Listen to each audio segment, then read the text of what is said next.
good morning. Thank you for having me for the third year here. I really enjoy, especially the question yesterday. We almost had a stampede at the booth, so you can join us again and get more t-shirts. We got this one today, actually, white fly. I'll talk about it in that session. Okay, that's better. But before I start, I like talking about the community because Red Hat, JBoss is not made by itself. It's made by people like you. Today, I recognize a few of you actually have been contributing. In January, we hired one of you, Vinit Reynolds. He's here today, and he's going to talk with me in sessions this afternoon. So you're welcome to join him too. That's a snapshot to the last few days. There's about 240 countries, and believe it or not, there's about 5 people in Greenland accessing JBoss.org and downloading stuff. So it's excellent. I think I love open source for that. I was, before I joined JBoss, obviously I use open source, even when I was working for Barclays in 1996. We started to look at open source, and everyone can witness today open source is used everywhere. But it has also a lot of, yesterday I was very happy to get the OpenStack, and that's actually a big acknowledgement that Red Hat is investing constantly in projects that matters to everyone. They bring innovations, and then also it's a great channel for standardization. Let's see if that works. There you go. So among these cities, even if in Greenland there's 5 people, there are cities that are striving, and Bangalore is actually #1. It's been #1 for a long time, and I think that's why we're coming here. That's why also we have actually a JBoss World, or JotCon, we call it today. And in January, we actually at the second JotCon in India, in Bangalore. So we've been busy this year. Lots of people asked me at the booth yesterday, why didn't you release JBoss AS binaries? And we actually haven't been sleeping, as you know. We've been focusing on many things. So in the JBoss.org area, which is the community, we've actually introduced a new project. And the way we've introduced it, we've done it the JBoss way again. So we've actually wanted to remove the confusion around the name JBoss, because we have at least 80 projects. It's not just the application server. We started with the application server more than 10 years ago. And since we have 80 projects, ranging from rules engines to workflow to profilers, like you saw yesterday. And so we wanted to clarify the differentiation between this project and also the product we have for enterprise customers. And so it's a little bit if you make the analogy to the Fedora and RHEL, this is where we're heading towards to. And the idea here is to have a much faster release cycle, probably not every 6 months like Fedora does, but that's the intention. The intention is to bring innovations at a faster pace and bring more community. So that's why we've started this year, and that's why we have been a bit silent on JBoss AS. We've renamed it. It just doesn't happen overnight. It's a long process, as you know. So what we've done, we actually, I don't know, I think some of you actually in Bangalore, we are actually a large number of people submitting names. And so that's some of the names. I removed some of, I couldn't put for obvious reasons, but we had some interesting names, some very funny, and a number of them actually came up on the top of the list, and they were Base Jump, Whitefly, almost gave away the winner. JBoss actually was Mark Fleury, a French. So JBoss has been started with a French guy. It's Mark Fleury. So I have a lot of respect for him. He's the founder of JBoss with Sacha Labouret and others who are actually still with us. Pedazos and Joe Cron. So in third place we got JBoss, obviously. In second place we got Base Jump, and finally the winner has been Whitefly. So I hope you like the name. You voted for it. So that's the name that actually got anonymous and approved also by our legal teams. We also decided to improve the access to our products. You know that some of you are actually customers of ours, and what we do, we support That's our business model. We actually sell subscriptions. And we sell subscriptions we harden open source projects. But today we wanted to, well, we changed actually. We made that available to developers. So basically, when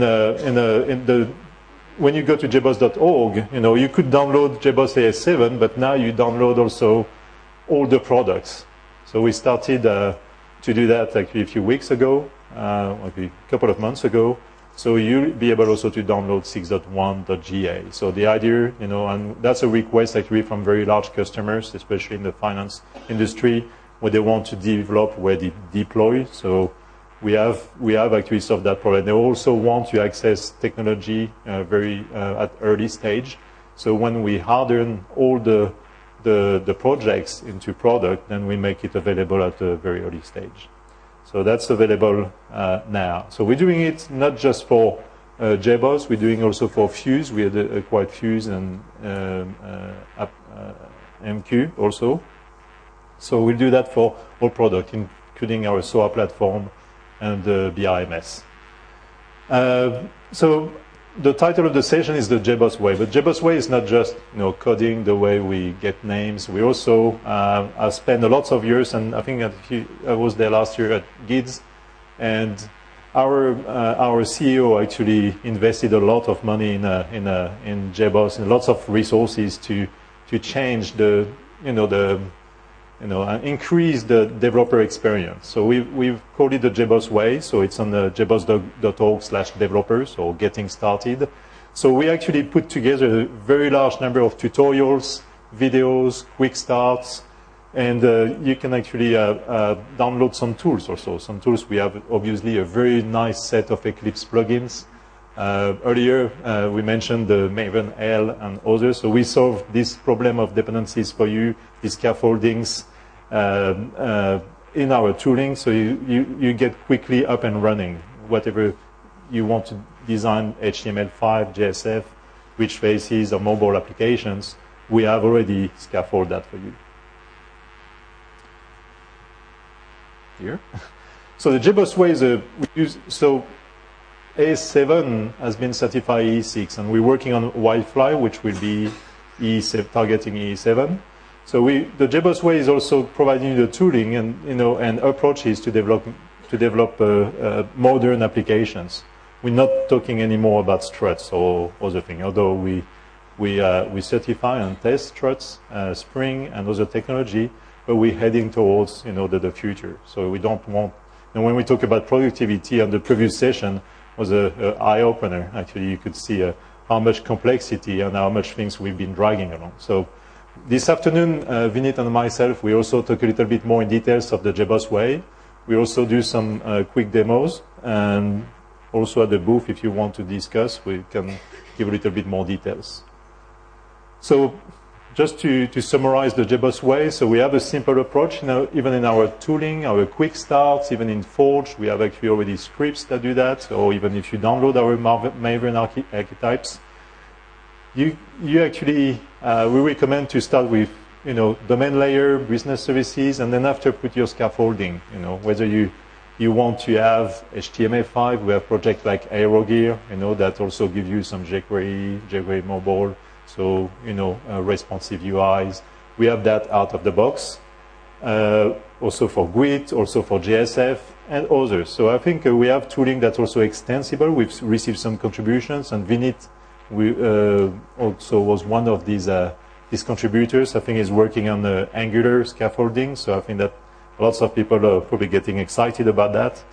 And then deploy. It's not just the traditional deployment. Of course, you have your laptop.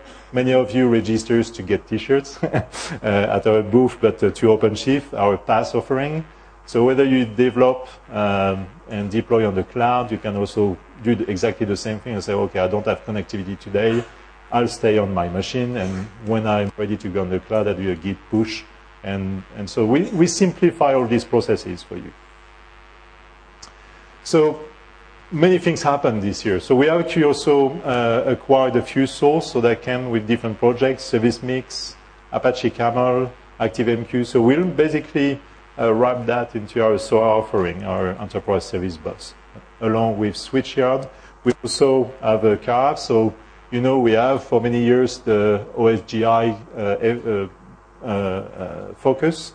We also have CAF now, so that comes with the acquisition. So we have lots of committers and contributors and all the ecosystem around that. And also we acquired Polymeta, which is actually around BPM solution. So we have a very good workflow offering. Of course, in the tradition of JBoss, the JBoss way and the Red Hat way is actually to open source everything. Okay, so I think if you remember Exadel, the Eclipse plugin, we also open source them. Any acquisition we do, like Gluster, everything we open source it. So that's that goes through the normal legal process, you know, duct tape, etc. And then you can download it. So what's the future? So how our focus revolves around this area, lightweight. So with AS7, we demonstrated that we could make an app server E6 very lean and run. Actually, I'll show which kind of environment we can deploy it. But basically, we reduce by 10-fold the footprint and the bootstrap time. Also, we focus on, you know, adaptability, reliability, mobile. We will also talk about some mobile frameworks like AeroGear that's targeting hybrid and also native environments. Java and also JVM languages. It's not just Java. We have also I don't know if you know Ceylon. Ceylon is also another language we develop, but also we support Scala. For example, our data grid distributed cache project called Infinispan is using Scala, okay, and Java. Cloud aware, of course, that's you saw at the booth. We have definitely cloud enable everything. So we have a nice offering at Red Hat and also a PaaS, which is OpenShift and which is free for developers. And I think we provide 3 gears. We have the OpenShift evangelist at the booth and can give you demos. And so we stay standard. So I mentioned Wi-Fi. We're targeting E7 and of course E8 in the future, etc. So lightweight. AS7 actually, I saw some of you actually came to the booth and they were using AS5 and wanted to definitely move to the cloud. And everyone realized that as soon as you have heavy middleware, was it WebLogic and others, you can't scale. You know, if you have 100 customers and the application deployed, it doesn't scale anymore. So we're focusing extremely on the very small footprint, very low memory consumptions, very low thread consumptions, and high performance, high density. We also change a lot of our architecture to use multi-core capabilities and also NUMA. I think Rails support the NUMA architecture. So you'll see a lot of improvement. We have a lot of information about performance tuning on our website. So if you Google it, JBoss performance, you'll find a very rich information set of how to tune your applications and how to configure it so it runs in a perfect conditions. Lightweight also, we introduced some a modular service container that basically load and unload services on demand. And for example, if you want to deploy a CDI bin in your application, it will load that service. If you don't need, for example, JMS, it will unload that service. Okay, and that's done dynamically without reconfiguration or restart. Of course, we like playing with toys. So everyone in the team, since we have made AS7 so light and Wi-Fi even lighter, we have many people in the team. Of course, the first thing we do is to run it on iPhone or Android. So if you want to play with that, we put everything we do on GitHub and also the doc on jboss.org. So you can just clone that and just play with it also. But we see many projects also starting from that, just for embedded devices and also measurements, etc. So we have a number of retail and also a procurement chain customers that are actually using that in a very small devices. That's another toy project. I wanted to do it to bring it here to do the demo, but I still haven't finished it. That's a Raspberry Pi running on AS7 with full E6 services with streaming video, and we're also using the GPIO interface with I think it's GPIO for Java library.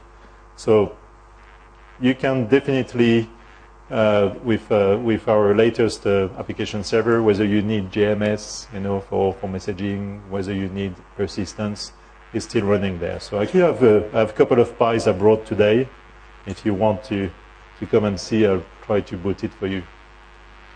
So at JotCon this year, in January, I came here with actually these pies. We see actually we've done that project with DataGrid about 3 years ago when we started the first alpha of AS7 and the modular service container. We could run actually distributed cache and with infinite span on a plug computer. So we kept that trend, and now we actually have the full E6 services running on the small ARM processors with HAN clustering. And I demonstrated that this year, actually. I know some of you were there, I remember. And we had actually them running on batteries with Wi-Fi dongles. So it was good fun. So that's the Chinese team helping me set up the presentations, the demo. We're not just Java, so we're doing JRuby with TalkBox projects, Calante, Scala, Cape Dwarf. I think we talk about Cape Dwarf for the running basically your Google applications onto OpenShift. I did that slide because people asked me about what's your mobile strategy. So we started the project called Aerogear. The first release just was out this March, so last month. So we're focusing on, many of you, we do, of course, HTML5, etc. But we're trying to solve some of the most complex problems, like offline capabilities, data synchronization. We use actually operational transform, eventual consistency algorithm. So we do lots of research there, and we give it for you. Okay, so if you want to build your projects, if you want to work with us, you must welcome. So that's the roadmap for Aerogear. I know that lots of people have requests here, and I've already started to work with them. So I represent the engineering group for that team. So if you want to work with us, definitely we'll be very happy. We also have tooling around it. So if you want to deploy a fast, whether you use Eclipse or command line, we have something called Forge that definitely builds all that scaffolding for you. And we do a demo this afternoon. So in my session, we've been it. Vertex, the world is moving. We're not just doing Java again. We're doing also async, non-blocking runtime. So Vertex is our answer to that. It's Tim Fox, who would join us again, the founder for NetQ, and he's building that on top of Netty, which is also an async non-blocking I/O framework. Standards, I mentioned standards. So we're still, of course, investing in standards. We're sitting on the expert group and work with Oracle, IBM. So there is small enhancements out of E6 and E7s, and that's what we're doing in Whitefly. So we'll send we have a roadmap of Whitefly. You'll see this summer coming the alpha and the beta. And I think before the end of the year, we'll get the full certification. That's what we are targeting for E7. SE8, of course, we have OpenJDK team that work on that.